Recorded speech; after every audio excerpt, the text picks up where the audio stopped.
of welcoming His Excellency Bola Ahmed Tinubu.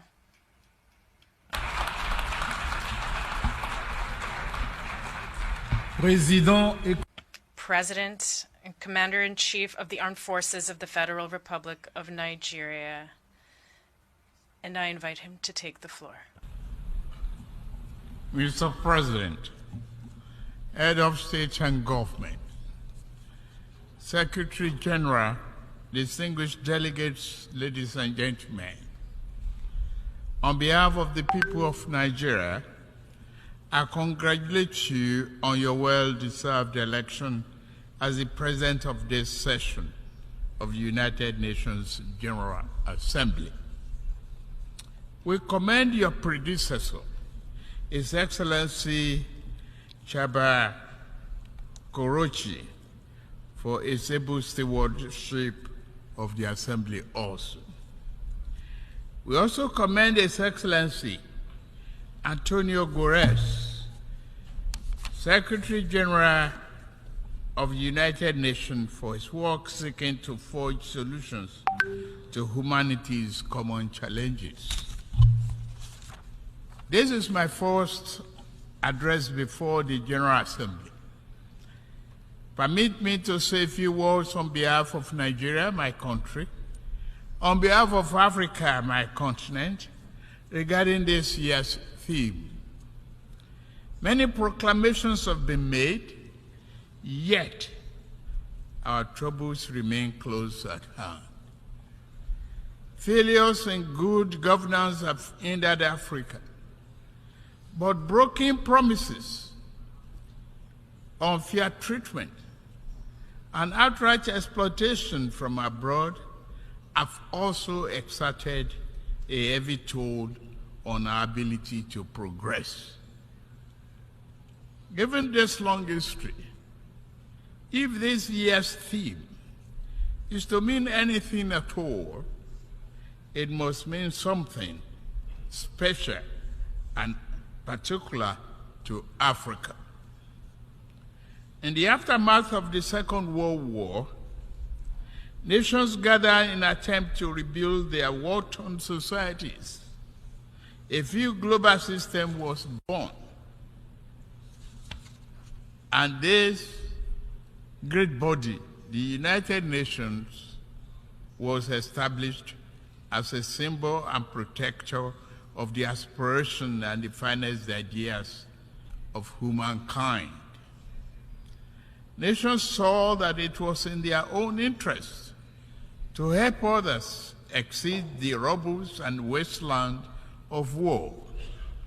Reliable and significant assistance allowed countries emaciated by war to grow into a strong and productive society. The period was a high water mark for trust in global institutions and the belief that humanity had learned the necessary lessons to move forward in global solidarity and harmony. Today, for several decades, Africa has been asking for the same level of political commitment and devotion of resource that described the Marshall Plan.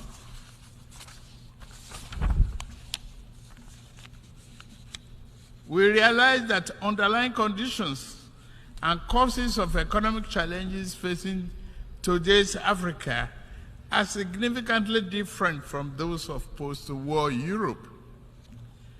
We are not asking for identical programs and actions. What we seek is an equal, firm commitment to partnership. We seek enhanced international cooperation with African nations to achieve the 2030 Agenda and Sustainable Development Goals. There are 5 points I want to highlight. First, if this year's theme is to have any importance at all and any impact, global institutions, other nations, and their private sector actor must see Africa as a development priority, not just for Africa, but in the interest of us all as well. Due to both long-standing internal and external factors, Nigerians and Africa's economic structures have been skewed to impede development, industrial expansion, job creation, and the equitable distribution of wealth. If Nigeria is to fulfill its duty to its people, I know, and the rest of Africa, we must create jobs and the belief in a better future for our people. We are pushing for that. We must also lead by example, and we are doing so, to foster economic growth and investors' confidence in Nigeria. I remove the costly and corrupt fuel subsidy while also discarding a noxious exchange rate system in my first few days in office. Other growth and job-oriented firms are in the wings. I'm mindful of the transient hardship that reform can cause. However, it is necessary to go through this phase in order to establish a foundation for durable growth and investment to build the economy our people deserve. We welcome partnerships with those who not mind seeing Nigeria and Africa assume larger roles in the global community. The question is not whether Nigeria is open for business. The question is how much of the world is truly open to doing business with Nigeria, and how African is an equal, mutually beneficial manner. Direct investment in critical industries, opening airports to a wider range and larger quantity of African exports, and meaningful debt relief are important aspects of the cooperation we seek. Second, we must affirm democratic governance as the best guarantor of sovereign will and well-being of the people. Military coups are wrong, as in any titled civilian political arrangement that is, will perpetuate injustice. The wave-crossing part of Africa does not demonstrate favor towards coup. It is a demand for solution to perennial problem. Let us dig it deeper. Regarding Niger, we are negotiating with the military leaders. As chairman of ECOWAS, I seek to help establish democratic governance in a manner that addresses the political economy challenges confronting that nation, including violent extremists who seek to foment instability in our region. I extend a hand of friendship to all of you who may genuinely support this mission for a democratic governance in that nation. This brings me to my third crucial point. Our entire region is locked in protracted battle against violent extremists. In the turmoil, a dark channel of inhuman commerce has formed. Along the route, everything is for sale. Men, women, and children are seen as chattel. Yet, thousands reach the Sahara, hot and sand, and the Mediterranean cold death in search of a better life. At the same time, machineries and extremists with their lethal weapons and vile ideologies invade our region from the north. This harmful traffic undermines the peace and stability of the entire region. African nations will improve our economics so that our people do not risk their life to sweep the floors and streets of other nations. We also shall devote ourselves to disbanding extremist groups on our turf. Yet, to fully contain this threat, the international community must strengthen its commitment to arrest the flow of armed and violent people into West Africa. The fourth important aspect of this global trust and solidarity is to secure the continent's mineral-rich areas from plundering and conflicts. Many such areas have become catacombs of misery and exploitation. The Democratic Republic of Congo has suffered this for decades, despite the strong UN presence there. What happened? The world economy owes the Republic of Congo much, but gives her very little. The mayhem visited on resource-rich areas does not respect national boundaries. Sudan, Mali, Burkina Faso, Central African Republic, and the list grow on and on and on. The problem also knocks at Nigeria's door.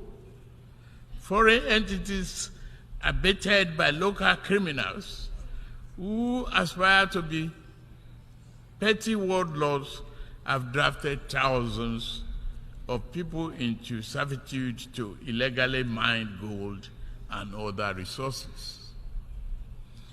Billions of dollars meant to improve the nation's economy now fuel violent enterprises.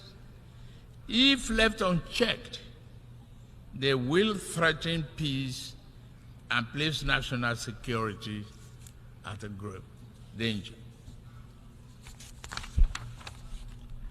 Given the extent of this injustice and the high scales involved, many Africans are asking whether the phenomenon is by accident or by design. Members' nations must reply by working with us to deter their farms and nationals from the 21st century pillage of continent riches. Fifth, climate change severely impacts Nigeria and Africa. Northern Nigeria is honored by desert encroachment, hounded from the north. All are arable lands. Our south is pounded by the rising tide of coastal flooding and erosion. In the middle, the rainy season brings flood that kill and displace multitudes. As I lament death at home, I also lament the grave loss of life in Morocco and Libya. The Nigerian people are with you. Please note that. African nations will fight climate change, but must do so on fair and just terms. To achieve the need popular consensus, this campaign must accord with overall economic efforts. In Nigeria, we shall build political consensus by highlighting remedial actions which also promote economic good. Projects such as Green Wall to stop desert encroachment, halting the destruction of our forests by mass production and distribution of gas burning stoves, and providing employment in local water management and irrigation projects are examples of efforts that equally advance both economic and climate change objectives. Continental efforts regarding climate change will register important victories if established economies were more forthcoming with public and private sector investment for Africa's preferred initiatives. Again, this will go far in demonstrating that global solidarity is real and working. As I'm about to close, let me emphasize Nigeria's objective accord with the guiding principles of this world body: peace, security, human rights, and development. In fundamental ways, nature has been kind to Africa, given abundant land, resources, and creative and industrious people. Yet, man has too often been unkind to a fellow man, and this sad tendency has brought sustained hardship to Africa's doorstep. To keep faith with the tenets of this world to this body and the theme of this year's assembly, the poverty of nations must end. The pillage of one nation's resources by overreach of farms and people of stronger nations must end. The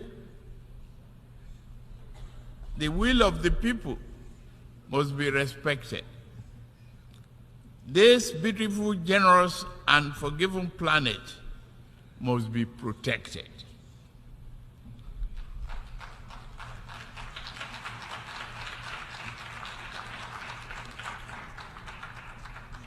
As for Africa, we seek to be neither appendage nor patron. We do not wish to replace old shackles with new ones. Instead, we hope to walk the rich African soil and live under the magnificent African sky, free of the wrongs of the past and clear of the associated encumbrances.